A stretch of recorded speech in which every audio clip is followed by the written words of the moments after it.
Simos and I generally need to get prepared when we have presidents in our rooms because we like to really host someone like of the stature of Mr. Tim Hudak. Whoa, and thank you so man. much for coming in today. That's why you have all the security around. That's why we have all the people in the room here today. For our few listeners and viewers that have not heard or seen you before, tell us a little bit about yourself, kind of your origin story, and obviously your political background. Origin story. Yeah, I got bitten by a radioactive spider. Yeah, well, it's so funny you said that, Tim, because I'm a huge comic guy, right? And so that's why I always say the whole origin story. My guys know. So give it to us, my man. Well, that's it. Well, listen, say, Jas, Simos, thanks a lot for having me on the show. It's great seeing you guys. I just wanted to wish everybody a great start to 2020. Hope you had a great Christmas and all that. Thank you. Yes. So, background for me, well, you know what? I got elected into public office when I was 27 years old. And no, Simos, you're looking at me. You're saying, "Oh, that was just 5 years ago." That's why. I was going to say 2 years ago. Trust me, my hair loss tells the story. So, my origin story was that I put up my hand to run for the Progressive Conservative Party down in Niagara, where I was from. In an election, everybody thought I was going to lose, and they thought Mike Harris would never be premier and all that. So it's one of those stories in life, right? Take a chance, volunteer for the tough job. Don't be shy to be the one that takes the step forward. Did I hear that properly? Sorry, Tim. You said 27, right? I was 27. Wow, Yeah. So young. Okay. I was I just finished my master's in economics, University of Washington. I was back home in Niagara.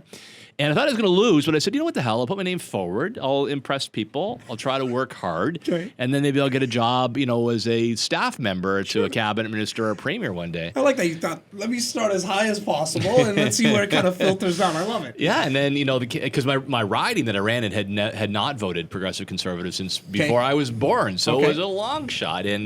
And then about 3 or 4 days left in the campaign, I was like, holy crap, I might actually win this. What's going on now, right? Like, you just felt it, like you guys do, right? When you're out working with people, you can see it in their eyes, more positive message. You had momentum.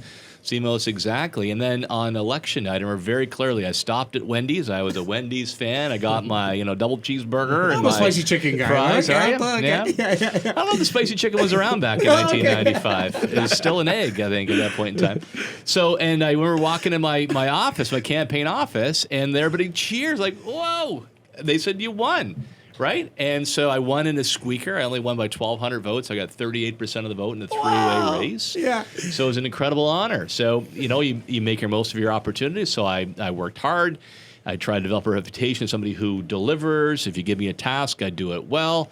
And I won 5 more elections after that. So I was the MPP for Niagara for 21 years. Wow. Leader of the PC party. I had the honor then of moving from that position to become the CEO of the Ontario Real Estate Association 3 years ago last month. It was December of 2016. Well, we appreciate all that you do.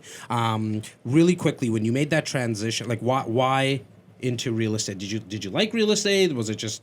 Did you know a lot of people in the industry? Like, what made you transition into real estate? really, just appreciate that. Really, 2 things. I always had a very good relationship with realtors and with the Ontario Real Estate Association, OREA, as well. Believe it or not, in 2002, you guys were just in high school, maybe. A little post-grad. I was actually... You're good for my ego, man. I need you around more often. Am I wrong? I was actually the cabinet minister who brought forward the previous legislation, REBA, the Real Estate Business Brokers Act. I was the guy who did that. I was the minister, brought it through the assembly, made it pass on a law back in 2002. It was considered groundbreaking at the time while the provinces copied it. So, from that day, I always had a good relationship, really strong with realtors, admire, respect. I mean, they work so hard. I see them. The other part was, Jas, when I'm back home in my riding, like you look at, who's helping run the hockey club, who's involved with the school council, who's involved with their temple church Gurdwada, right? Like it's always realtors who are leading the way. They're the first ones to say, I'm going to help out, roll up my sleeves, get my hands dirty. Impressed by that. And the third thing, I was always motivated by home ownership. I always felt that when I was a leader of the Progressive Conservatives, it was always part of my plan. How do we help create more homeowners in the province? Because I know when I bought my first home in 2002, it changed me as a man. I cared more about my community. I cared more about my neighbors. So there's my 3 things that brought me to where I am today. Amazing. OREA. For, obviously our realtors and our mortgage listeners and viewers know who and what OREA stands for, but for the public, what is OREA? Like, what does it do, and what is it to really start off? Yeah, so OREA is the Ontario Real Estate Association, OREA. We represent the almost 80,000 by the end of last year. Wow. We had about 80,000 members in the province. That is the largest professional association at provincial level anywhere in Canada, by the way. And it's you know, pretty high. Like even comparing it to North America, like we're up there. number 4. Yeah, we are. Yeah, I knew Yeah. we were really high up there, right? Yeah, Comparing any guesses the 3 that are above us? I'm gonna say, I mean, I have to say Florida has to be. Florida, yeah. Chicago. Well, state level, right? I apologize. Yes. California. California and New York. 2 out of 3. Oh, not New York. You know, you guys are on a roll. California, Florida. Where's Yeah. the other Yeah, population? think cowboy hats. Oh, Texas. Texas. Yeah. Well, that was So Cowboy we're- fan too. Oh, so no, I should have known Bills that. fan. So we're number 4 in North America, and so we are our primary responsibilities are we advocate for realtors, the people they're working hard for every day. Our major mission is to make sure that we help create that next generation Ontario homeowners, good healthy housing supply, a thriving market for our members.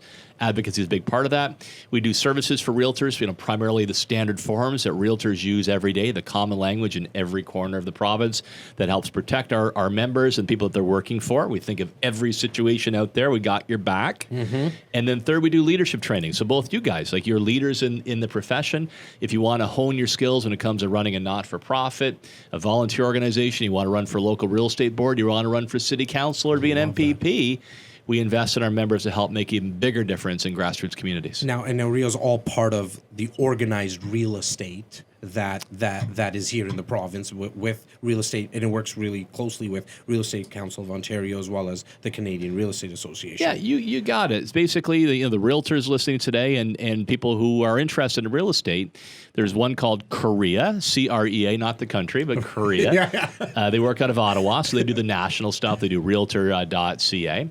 Where OREA walks through that, and then your local board, like Toronto Real Estate Board, the Niagara Association of Realtors, where I'm from, there are 37 of those in the province.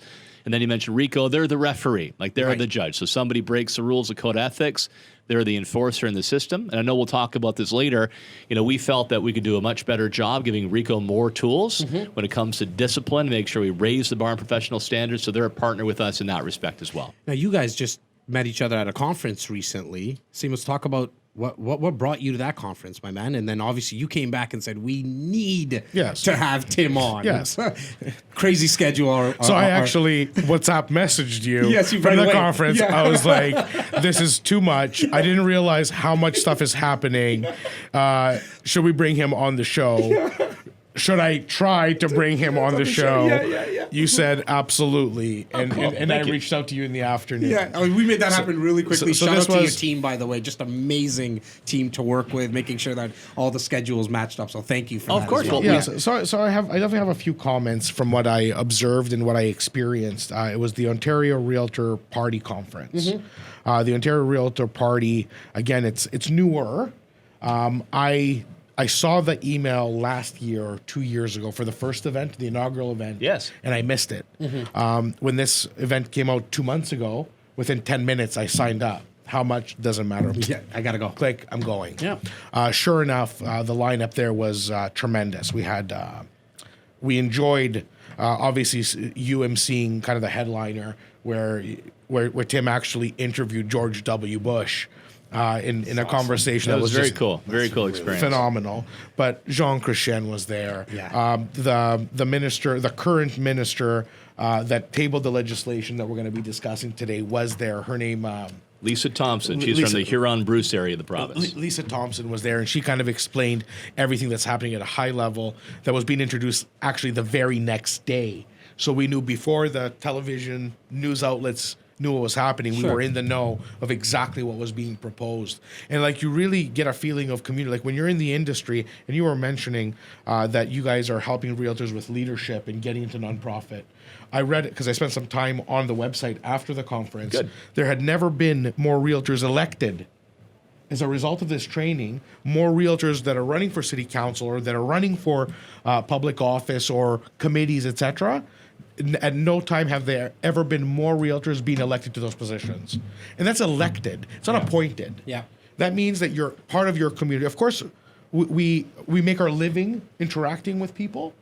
And this is exactly why you see the realtor at the church, at the school, at everywhere. This is how you make your living.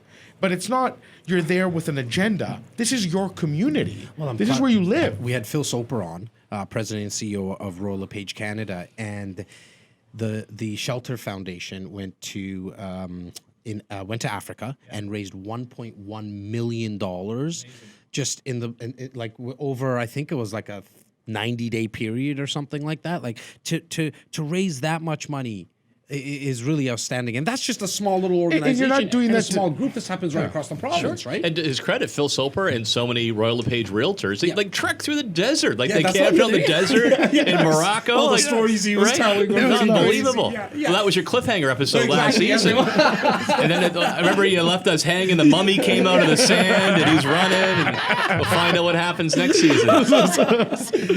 Yeah, so it was a very impressive conference. I thought our audience, knowing that we have almost 200,000 people across North America at this point, tuning in, whether on a weekly or bi-weekly basis, catching it on the media or podcast or YouTube channels. Both the consumer at this time needs to know the legislative changes, because they are being implemented to specifically protect them.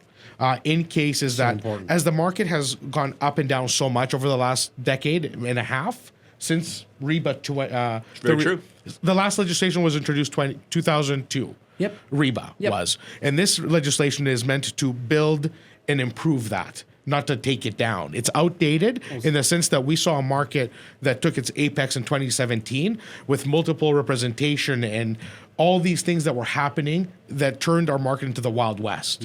So I think that was a big catalyst for the governing bodies to really take a look at something needs to happen, and the initiatives and the organizations like OREA, like RICO, really have listened. And they have driven those changes. So. Is it a matter of, Tim, of just getting all the heads together to make such a big change? Because it's 18 years. So I've been licensed for 15 years. So I've only known REBA from since 2002. It was fresh when we got our licenses. Well, yeah, and so my question is how does a change like that happen? How does it all go down? And then I definitely want to talk about the changes. Yeah, I mean, a ton of hard work and perseverance and good strategy. I mean, 2002 was a long time ago. I mean, that was 5 years before the first iPhone came out. Most deals were done by fax machines. We had fines that were set at 2002 housing levels, and what in a house in Toronto costed, I think, $245,000 in 2002. Or you can do doghouse for that today, right? So as a result, the fines were so low that some people sadly thought it was a slap on the wrist, so they took their chances in breaking the rules. So we said no more. So how did we do it? We basically said, you know what?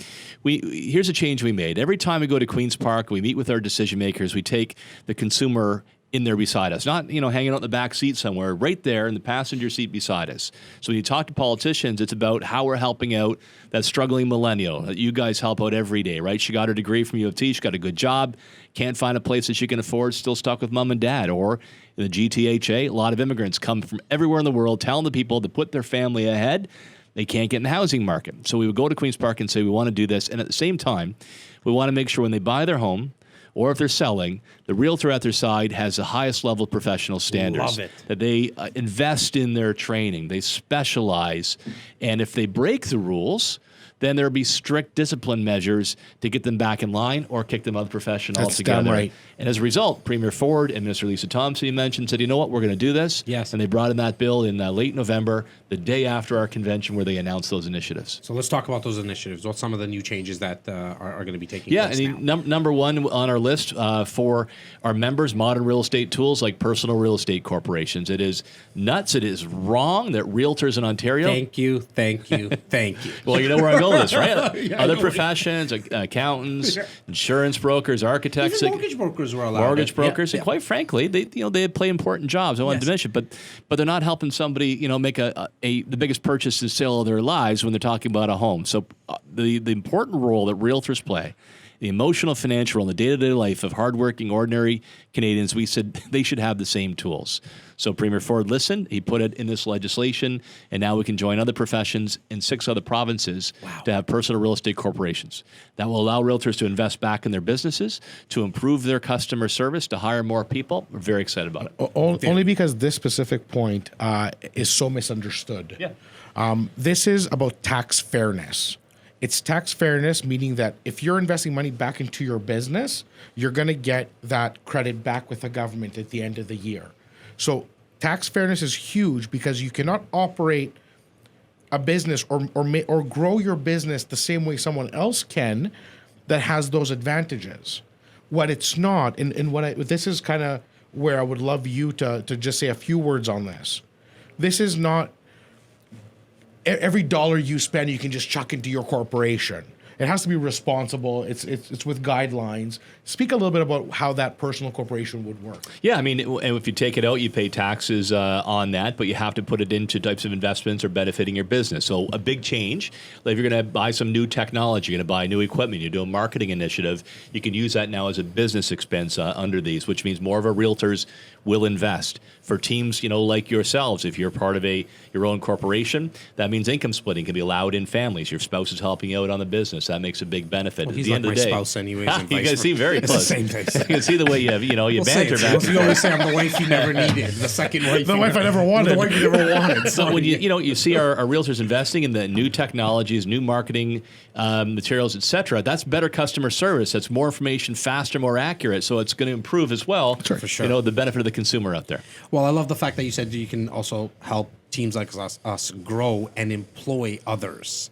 So we're obviously in the process of growing out our media division, growing out our marketing, our administration. It allows us to employ more people now, which also kind of keeps everything the cycle going. 100%. Right? And you hire more people, we can provide better customer service and more taxes.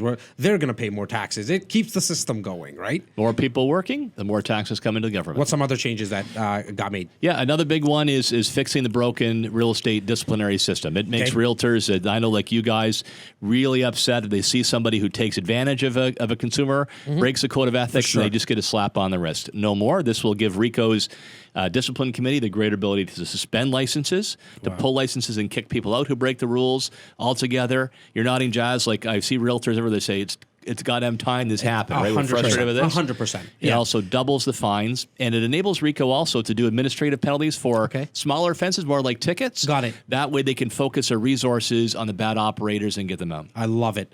I want to speak about, because I know you guys touched on this at the conference as well, and I did miss the conference. And so talking about supply and demand in our city.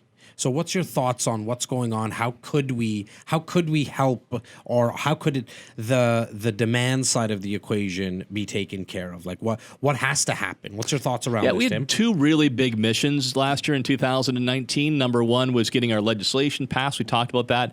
I'll add one more thing. Yes. And the second part, obviously, is more housing supply, helping keep that Canadian dream of home ownership alive for the next generation. More choice, yeah. The last part of TRESA, the Trust and Real Estate Services Act, that's the new REBA, TRESA, is specialty certification. So if a realtor is holding herself out as a commercial expert or a specialist in waterfront, the new legislation will say, well, you got to back that up with something. You got to take courses or your book of business. You got to prove that you're a specialist before you can claim that. A lot like with lawyers, right? Lawyers can practice in any area, but if they say they're a labor specialist or a family law specialist, then the regulator says, okay, you got to do A, B, and C.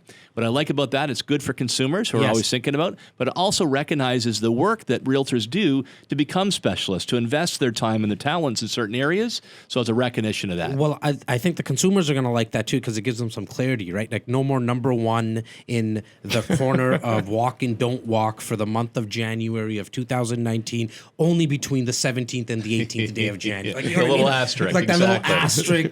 Maybe 5 asterisks or something like that. So I think there's going to give some clarity to the consumer when all these people are number one, right? And so I love the fact that you guys even went like right to the micro of that. You could tell there was a lot of effort and time put into this. Clean it up. Yeah. So they want to see more details, go to OREA.com. They can check it all out there. On the housing supply, we actually went to the government. We worked with all 4 political parties in the run-up to the last provincial election. That was in 2018. People can still see this. Go check out keepthedreamalive.ca. And it showed the real-life agony of a young couple. They finally find a place working with the realtor. They really want it. But when they look at all the costs and taxes, their dream is shattered. They even picture where the crib's going to go in the kids' room and the playground in the backyard. It's really motivating. So you deal with this every day. Yes. Every day. So, and then the tagline is, Ontario's 80,000 realtors want to keep the dream of homeownership alive. Contact your MPP. So we had 20,000 people that did that. Wow. Yeah, 20,000 that sent messages to their politicians. And as a result, they started moving. We then put about 10 ideas on the table to Premier Ford. He was elected, saying, here's things you can do to increase housing supply and choice. And as Simos just mentioned, that resulted our hard work and their initiative in the More Homes, More Choice Act, most groundbreaking pro-homeownership legislation we've seen in a generation in Ontario, and it passed this past We're June. still trying to get the minister on the show to discuss that. That was we spoke to his assistant. What was the gentleman? Steve Clark, yeah. Steve should Clark, have him on, and for he's sure. out of Kingston, I believe Kingston, Ontario. Brockville area, Brockville, Kingston yeah. Way. Yeah. And we made contact anyways. We're hoping to have him on. And as I mentioned earlier, like I said, like to talk about the demand side, I really meant to talk about the supply side. And right? this is the addresses issue it. that And this we addresses it need. direct. We need to address the supply. What can you talk about some of the points? I don't know if we're allowed Yeah, to. well, Tim, sure. Okay. We put 10 ideas on the table. They took 8 of them. So that's Okay. pretty good marks That's awesome. in my book. So here's some. I mean, in areas like Toronto and the more urban areas, the province of Ontario is rightly investing in more transit. Go Transit, the LRT, subways, great. So we said, okay, you're doing that, putting tax money into it, but then we have to intensify around that. You got to build up along these lines. People are going to want that choice. And what if we actually put housing above subway and GO stations? Wouldn't that be good? A lot of people would say, hey, I'd kill for that, especially young people. You leave the park and the booths at home and head out to the office and shopping. So that's one. Another one we did was secondary suites. We want to make it easier for people to do secondary suites, the granny flat, so to speak. This is good because we need more rental. There's no doubt about it. It gives more choice in the rental market. You don't have to be in big buildings downtown. That can spread out anywhere in the province. And third, if you're buying a house and you've got a secondary suite, you can pay that mortgage down 20 to 25% faster. House hacking 101. Exactly. House hacking There, 101. that's on your list. And when you say secondary suites, you mean also like basement apartments in general. Basement apartments, above the garage, Okay. whatever. Love it. More rental, and that helps people pay back their middle class family mortgage faster. It's exactly what we needed. I know how busy you are. We need to have you on for a lot longer than we were able to have you on today. I just know- talk too much. That's all. But you get in a room with us too. Between us three, yeah, we might have some problems. Tim, I can't stress enough how much of a pleasure it was to have you today. I really want to make sure that we're respectful of your time. We do need to do this again because I want to go into the other 7, well, really the other 4 points that got approved as well. You bet. Because this is exactly what our viewers and listeners are hoping for, is to have not only homes become more affordable, but to have more supply, and come up with ideas. And you're in the room, and we're actually very blessed that it's a guy like yourself, because we know that you're very progressive. Thank you so much for your time today. Hey, my pleasure, Jas. Simos, thank you for having me on. It's great to be here. I look forward to coming back. If you want to have me down the road, if I pass my debut. Oh, for sure. We are so honored to have you here, Tim, and genuinely your insight and all your hard work is something the entire industry, I can definitely tell you, thanks you for your commitment to us. We're trying to make our industry better every day by leading with integrity and creating trust with our clients and leading with education. So a huge thank you for everything that you do. And I just got told that we do have like 1 or 2 minutes, so I want to close it off with a couple of tips. So I'm going to start off with Simos, because I don't want to put you right on the spot, Tim. So what's your one tip, my buddy, for entrepreneurs, real estate guys, whatever? You know how this goes. You've done this tons of times with us. It's a new year. It's a new leaf. It's a new decade. It's a song. It's a new year. It's a new something like that. Yeah. Anyways, go on. Jesus. You got to sing more of that. I don't recognize that. I can't play name that tune, right? Either. Maybe I just made it up in my head. My tip for sure is for everyone out there. There's a lot of changes in the marketplace. Pay close attention to your political leaders. Pay close attention to your city and everything that's happening. For everybody who's praying for entering home ownership, there's a lot of programs. There's a lot of incentives to take advantage of. For the investor out there, stay tuned when the legislation and people are working on creating ways for you to generate housing and be a landlord and a real estate investor. Adding secondary suites to a home is the cheapest renovation to extrapolate the largest return on investment from an investor standpoint. And you're creating housing and helping people live every day. So it is a great way to give to the community and make your financial dreams a reality. Pay close attention to the changing times, and we are going to see better days. Love it. Mr. Tim Hudak. My tip of the week is to develop lasting and trusting relationships. That helped me throughout my career from politics. It helped me in my career in real estate now with the association. I know that's part of the success for the folks here at the REC Experience too, sure. Right? Because you get that reputation, and you never know where you're going to need somebody. And you need information, you know where you can find it. Can I give a quick preview for my other tip? Come to our events. So this 2020, we're going to do a reality conference. So you really liked our politics one. February 25 to 27 down in Niagara Falls. Okay. If you want a sneak preview into where real estate is going in the future, that's the stage that you want to see. Seth Godin, very famous marketer, one of our keynotes, and people want to see more. One of my favorite authors of all time. There you go. Well, realityconference.ca, sign up. It's funny because you said relationships, building relationships, and then you said Seth Godin. One of his my favorite books is Permission Marketing that he wrote. So it's a really cool tie-in. So we'll definitely be there. 100%. We like Niagara Falls. We go there all the time anyway, so your hometown. Thank you for the invite. Should broadcast from there. You can do a remote. If you allow us, we can maybe do a live podcast. You don't know what you just did. You don't know what you just did. My tip for you guys, just talking about home ownership, is start the habit of saving, guys. It could be as small as 10% of your paycheck. Get started with that habit now. It might be like it's a small little 10% out of each paycheck, but you have to get started at some point. It is a habit. Get started. Pay yourself first. Gentlemen, thank you. Really appreciate it. My pleasure. Tim. Oh, thank you. Oh, I like that. Thank you. Watch these wires here. Thank you. Thank you. Cheers. It was fun. Well, thanks, guys. It was a lot of fun.